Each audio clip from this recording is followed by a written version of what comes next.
Kamusta Aries? Welcome to Like a Tarot. Alamin natin ang message ng mystical cards para sa mga Aries. Angels and guides, please guide us. Ano ang reading para sa mga Aries?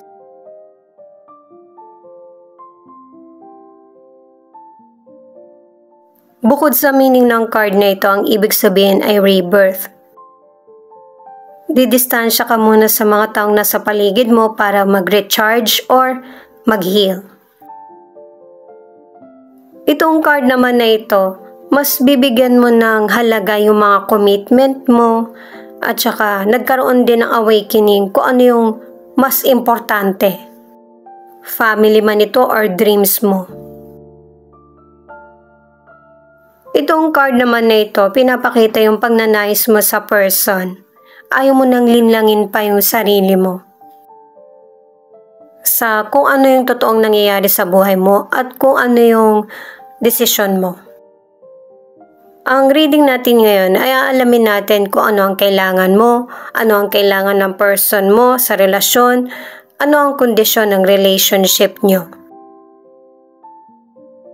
Para sa mga bagong viewers, ang reading na ito ay timeless reading, general reading at guide po lamang, kaya hindi po magre-resonate sa lahat. Kunin mo lang yung akma sa sitwasyon mo. At kung kailan mo napanood ang reading na ito, yun ang start ng 1 week reading para sa'yo. Ikaw na bahala magpalit kung si person mo ito o ikaw. Unahin muna natin yung kailangan mo sa relasyon. 2 of Swords, Judgment, 10 of Wands. Base sa mga cards, ang kailangan mo ay self-care.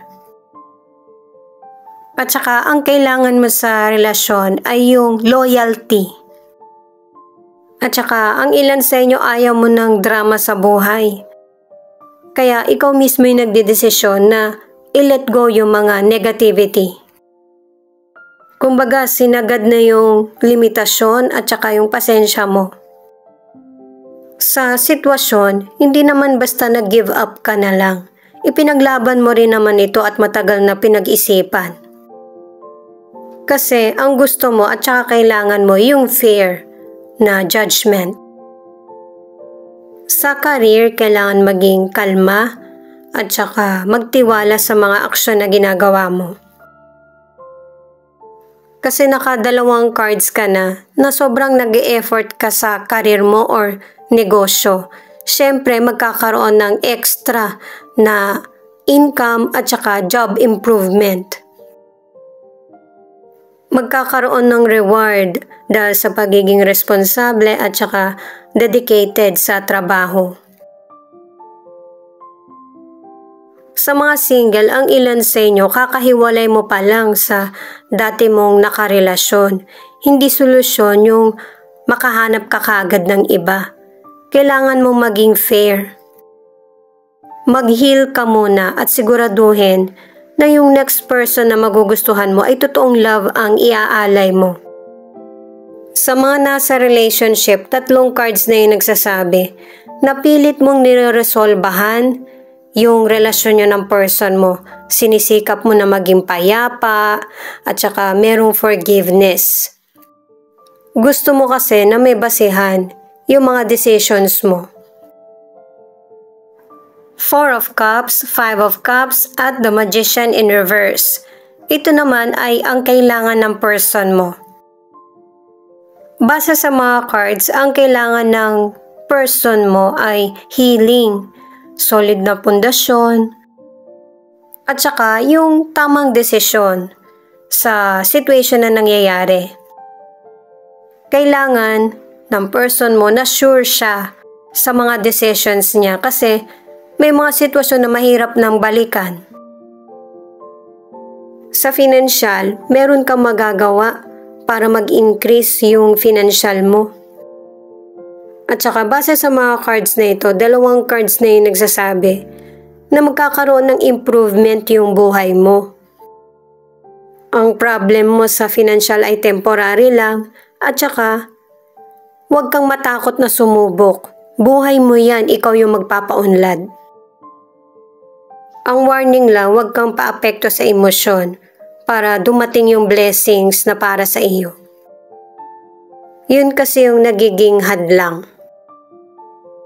Single ka man or nasa relationship, pangatlong card na ito na kailangan tanggalin mo muna yung mga negative na naiisip or nararamdaman.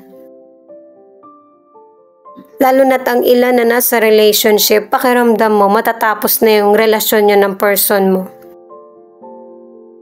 Ang problema kasi, hindi ka willing makipag-usap sa person mo. Halimbawa, mag-usap man kayo, hindi nagiging pag-uusap, sumbatan o kaya pagtatalo lang. Pag-usapan kung ano yung dapat idagdag sa relasyon at kung ano yung dapat wag nang gawin. Ang ilan kasi sa relasyon, nagkaroon ng third person ang relationship, pero mukhang matagal na ito. Hindi mo makalimutan. Kailangan yung parehong magkasundo kung aayusin ba ang relasyon or hindi. Sa ilang single naman, yung love kusang darating sa iyo. Mas bigyan mo ng pansin yung improvement mo sa buhay. Ito naman yung kondisyon ng relationship nyo. Queen of Wands, King of Wands, at Six of Wands. Unahin muna natin yung health. Sa health, very positive yung mga cards kasi good health ang ipinapakita. Pero kahit positive ang ipinapakita ng mga cards, may warning pa rin na huwag mong abusuhin yung katawan mo kahit na sobrang healthy mo.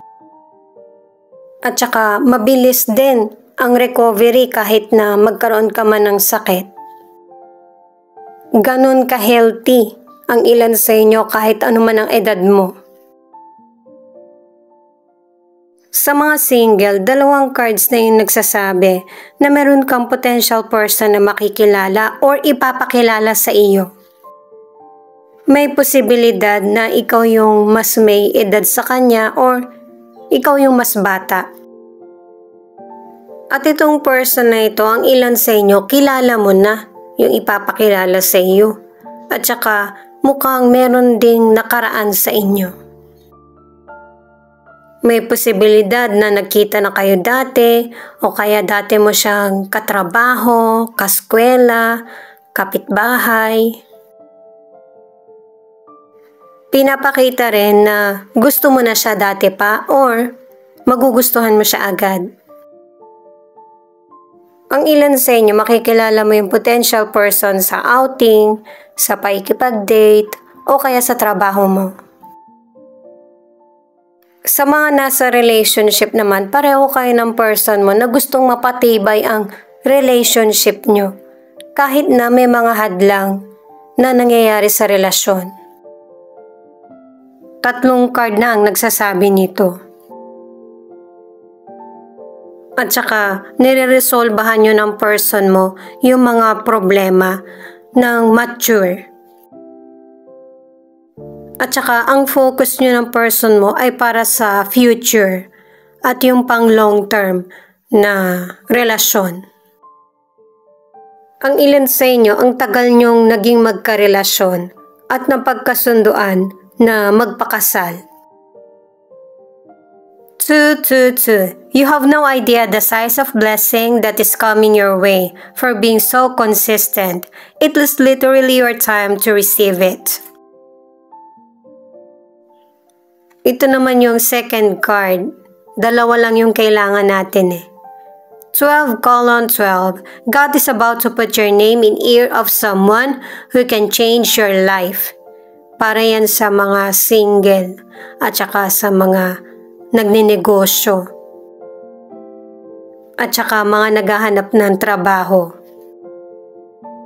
Maraming transformation na mangyayari sa buhay mo at saka mas piliin kung ano yung talagang intention mo sa buhay para makamit mo or makasunod ka sa tamang direksyon ng buhay mo. Itong Eight of Pentacles, mas pinapatibay mo na yung koneksyon sa karir mo o kaya sa negosyo. At itong pag-effort mo sa career at saka negosyo ay may magandang resulta. Ito yung pag-focus mo sa anumang aspeto ng buhay.